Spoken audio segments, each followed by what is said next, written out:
So how many days after Trump is sworn in before this effort to carry out the mass deportations begins? I know you said it starts on day one, but after how many days will we actually start to see that happening?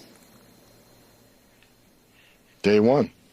That's Trump's new border czar, Tom Homan, stunning CNN host and square-jawed reporter Kaitlin Collins with an honest response to her dishonest questions. Welcome to Nerk News, I'm Nerkish, and with every day that passes, it's becoming clearer that we need more Tom Homans in the world, especially in interviews with female liberal operatives who routinely shame and emotionally blackmail when encountering ideas they don't approve of. Here's Homan making Collins seethe by refusing to engage in her petty games. On this effort overall, in terms of what you believe you need, and you're obviously deeply familiar with how this works and what's ahead of you. You had previously said about $86 billion was the minimum this project will cost. Do you have a better estimate now as you've been developing your plan? I never said $86 billion. That was a CNN reporter that said $86 billion. I don't know what that number is right now. Again, we're working on the plan. Again, depends on how many resources I have and what the cost is going to be. But I'll say this. $86 billion. I mean, what price you put on the young women that have been murdered and raped in this country? What price you put on, the lives of all these little girls? That, there's numerous cases.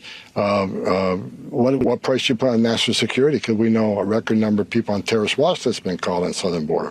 We also know there's over 2.2 million gotaways. How many of them came from countries sponsoring terror? What price you put on the thousands of angel moms and dads who their children were buried by their parents because their children were killed by someone that's not supposed to be here? There's a lot of cost factor. But let me say this: this would be an expensive operation, but in the long run, it would be a huge tax savings on the American people, because right now they're spending billions of dollars on free airline tickets, free hotel rooms, free medical care.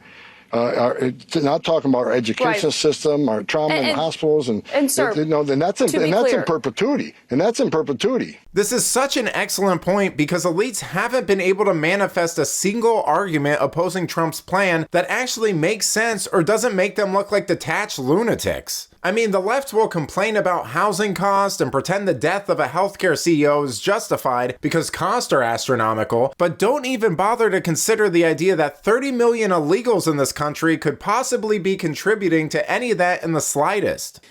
There are different estimates of how many undocumented immigrants are in the country and you have said everyone is on the table. If it's 11 million people and what that number looks like, what is your goal over the 4 years of the total number of people that you would like to? If you have the number of beds that you would like, if you have the number of ICE deportation officers and others that can help you with that, what is your ultimate number of that deportation that you would like to see when you're done with your job? I don't have a number. We want to arrest as many people as we can that are in the country illegally, again, based on prioritization. We want to arrest every criminal, every gang member that's here illegally that's a public safety threat. We want to arrest every fugitive, those who had due process at great taxpayer expense and have an ordered deportation but didn't leave and became a fugitive. We got over 1.5 million of those.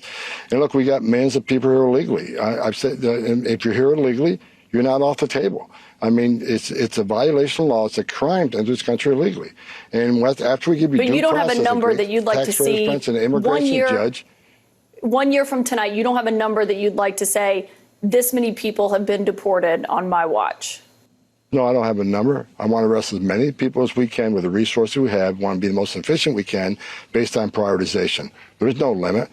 I absolutely love the way Homan deals with these people. He knows the game she's trying to play. He knows she's trying to get some specific numbers so that she could try to twist it into a story or play semantics with it later on, and he sidesteps all of it. We used to have an entire generation of guys like that, and hopefully they'll start making a comeback, because not only does Homan tell it like it is, but just like Trump, he's been put through the ringer and still comes in and does his job. This administration's turned this world upside down, so now I'm being attacked, right? I got death threats. My family's not even living in my home right now. So all of a sudden, the guys who want to enforce the law are the bad guys. The guys who break the law are the victims. And for those mayors and those governors who say they're going to stop ICE from doing their job, stop me from doing this job, listen to the Lake and Riley tape. President Trump has made it clear.